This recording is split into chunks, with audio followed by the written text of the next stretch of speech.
దేవుని గురించి తెలుసు అంటే నా దేవుని పేరు యేసుక్రీస్తు అని తెలియడం కాదు.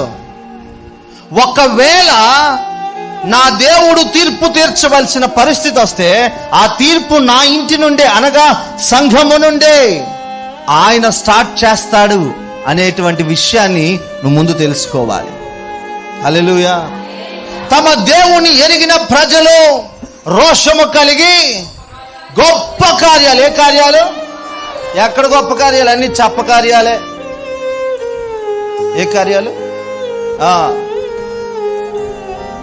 దేవుని సన్నిధికి వస్తున్నావు కానీ నీకు దేవుని గురించి తెలియదు. దేవుని మందిరానికి వస్తున్నావు కానీ దేవుని గురించి తెలియదు నీకు. ఓ 10 నిమిషాలు వాక్యం లేట్ అయింది అనుకోండి, ఏం చేస్తారు? ఉంటారా? ఉండరు. ఎందుకు? స్తుతి ఆరాధన అయ్యేంత వరకు మనం రాము. ఎందుకు? బోరింగ్. చర్చలు ఏంటి? బోరింగ్. పరలోక రాజ్యానికి వెళ్ళిన తర్వాత ఇవే ఉంటాయి. మరి అక్కడ బోరింగ్ గా ఉందని చెప్పి నరకన పోతావా? అలవాటు చేసుకో. ఆనందించే వారికి దేవుని సన్నిధి కంటే గొప్పది ఇంక లోకంలో ఏది ఉండదు. హల్లెలూయా. అందుకని యెహోవా ఉత్తముడని అనుభవపూర్వకమైన జ్ఞానం అంటారు దాన్ని. దేవునికి స్తోత్రం. దేవుని ప్రియమైన బిడ్డలారా, ఈరోజు చాలా మంది పరిస్థితి ఇదే.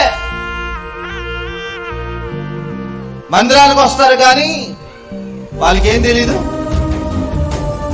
దేవుని గురించి తెలియదు, దేవునితో వ్యవహారం తెలియదు, దేవుని సన్నిధి విలువ తెలియదు,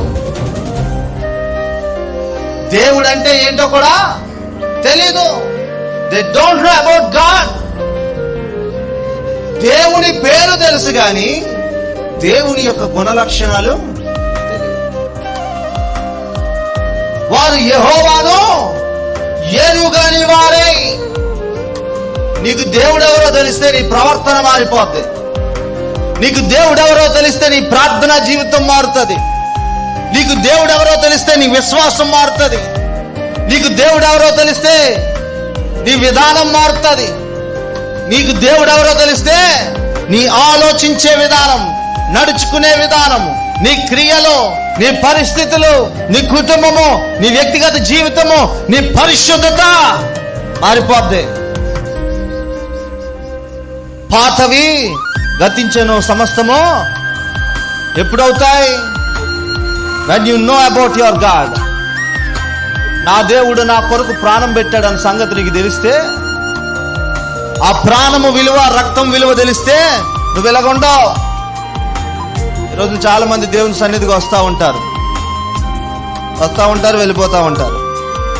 వారికి సంఘముతోనే సహవాసం ఉండదు, సంఘ విశ్వాసులతో సహవాసం ఉండదు, సేవకులతోనే సహవాసము ఉండదు.